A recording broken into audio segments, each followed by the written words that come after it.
is you have a ancestry that goes way back in Southport and Brunswick County. Can you touch on some of those people who were kind of movers and shakers from your family, like starting with Charles Gauze, the original Charles Gauze? There's probably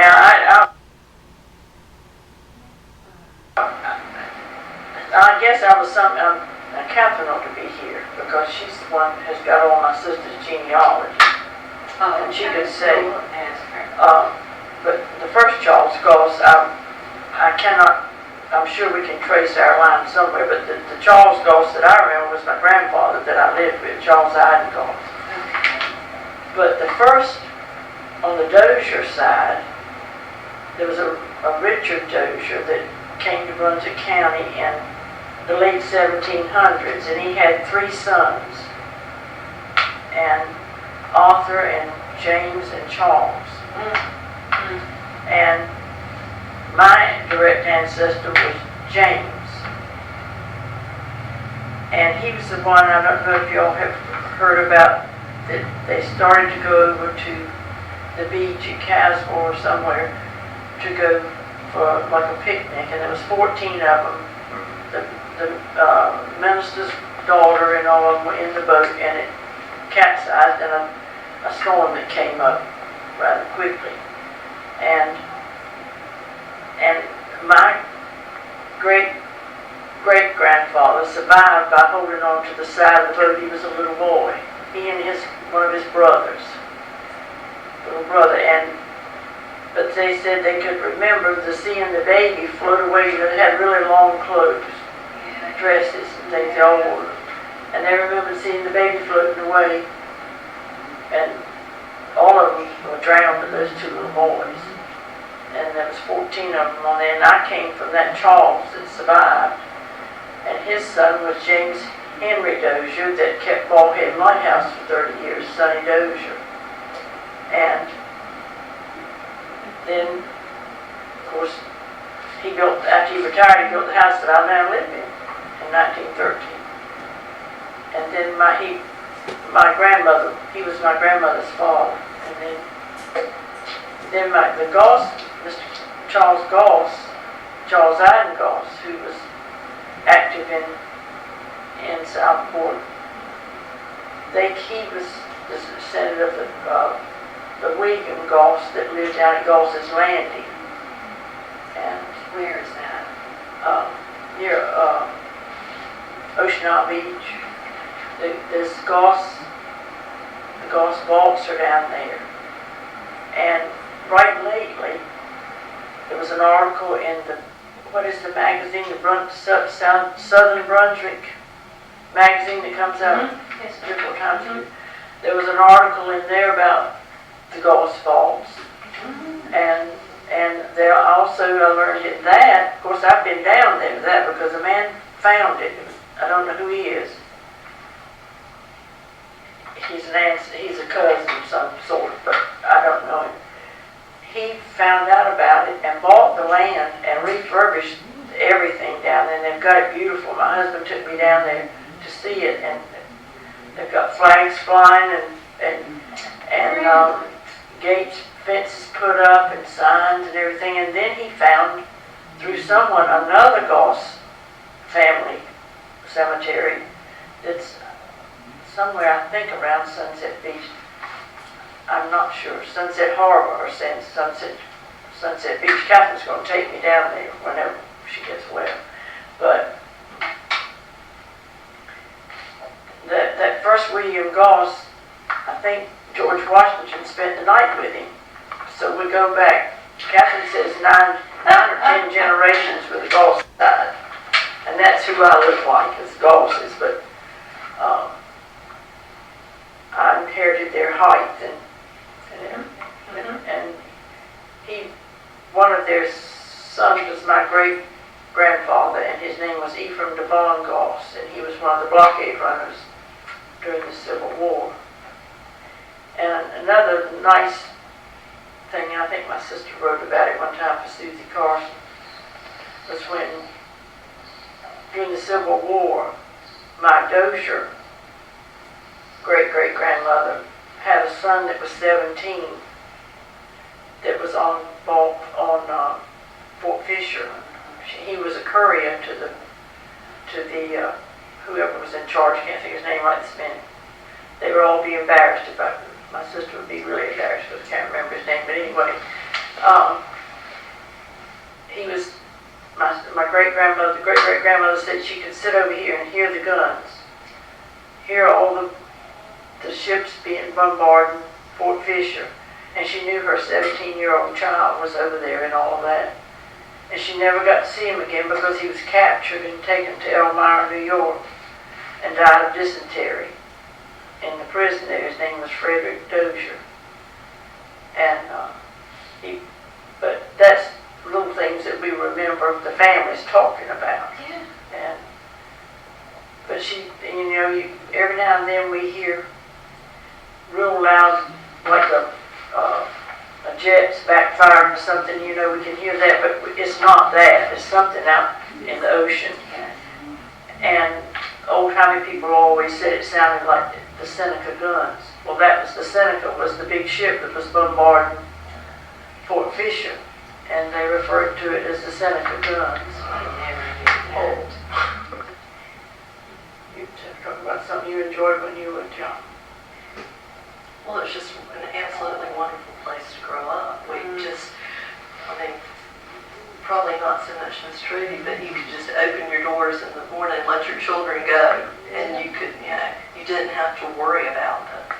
And I remember walking around this town a lot barefoot in the summertime, and knowing where all the sand spur patches were and how to get through them, and you just walked around, and if you did, anything that you weren't supposed to, somebody would call my dad. Like if I went out on his boat, I wasn't allowed on there without an adult. Miss Eleanor would call my dad and say, "He's out on that boat." Here he comes from his office. Were the streets then have the oyster shells? No, she was. Okay. In fact, there were not many when I was growing up. Just sand, mostly seemed like. The main streets were paved. Okay.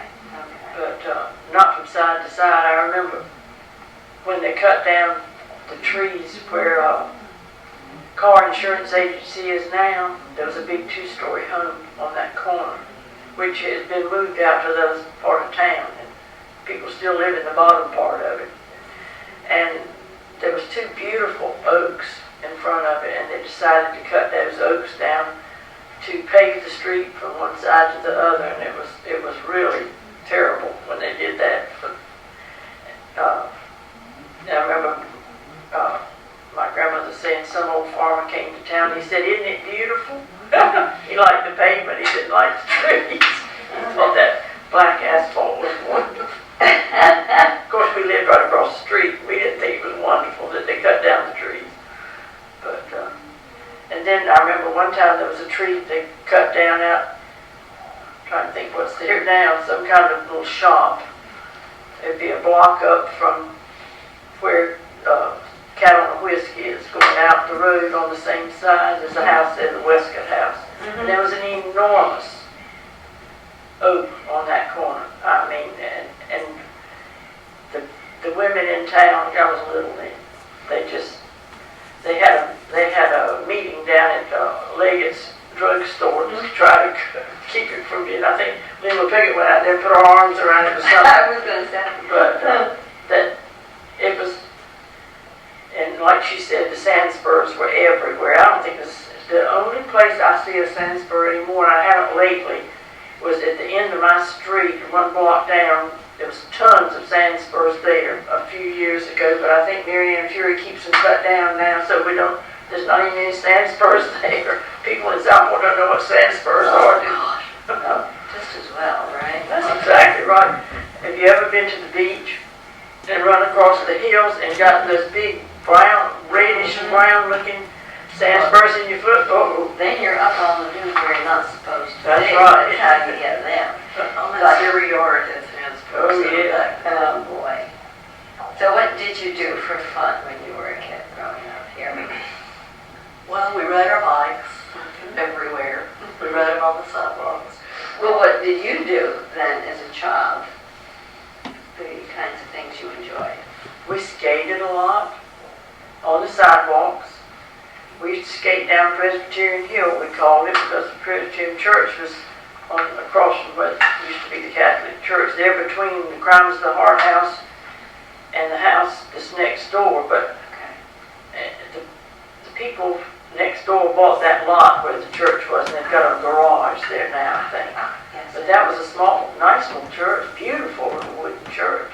And of course it's on a hill, and we love to skate down that and skate all over town, ride our bicycles all over town. We, like Libby said, even though there was 20 years difference in our time of growing up, you're not disciplined much because there wasn't much to do, and except play all over town. I never did play in the yacht basin or on the riverfront like the boys did. They all played down on the docks, but I never did. Mama would scoop us up after the cook cooked our midday meal dinner. She'd take us over to our little cottage at the beach to play mostly. Did you go to the beach a lot on the island? Did you have a cottage like this, or you just went swimming? We just went, she took me most of the time, or my dad would take me when he'd get off work. He would come and get Catherine, Marie sometimes, and go take us. My favorite story about you and Catherine is when your dad would take you, the two of you, down in the county with him when he was going on lawyer business. I mean, he'd take those children, he loved them dearly. He would take them everywhere he went. He was the finest kind. They were, but he was great about that. He would tell me that we had to go to them. You know, today people come to the lawyer's office, but back then a lot of the clients were so fortunate that they had, even the means to get here. So he would go there. If it was a witness in a case, we would go to their house, and I would sit in the car. So it's nice to have Catherine. And we would sit in the car, and oftentimes they would come out of the house and sit in the car with him, and they would discuss whatever it was. And I did.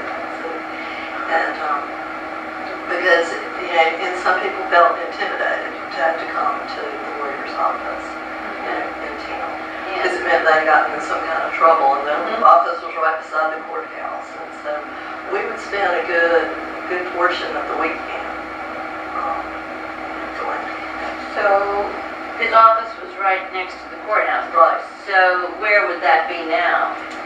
It's an art gallery now. No, it's Well, he had 4 offices here in town. So You mean you moved from one to another? One of the first one was where the Moore Street Market is. That was the first one.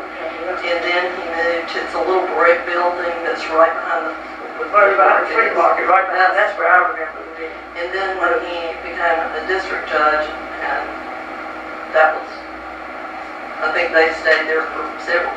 Well, actually, he did. He came back to that office after when he went back to practice law, and then he moved to the one where Mike Eisenberg still has it.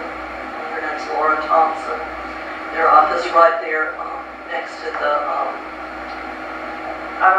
the antique store there. It's right across the street from the Moore Street Orchard Bar. Oh, yes, that's right. Okay. So that was the last office. Oh, yeah, upstairs.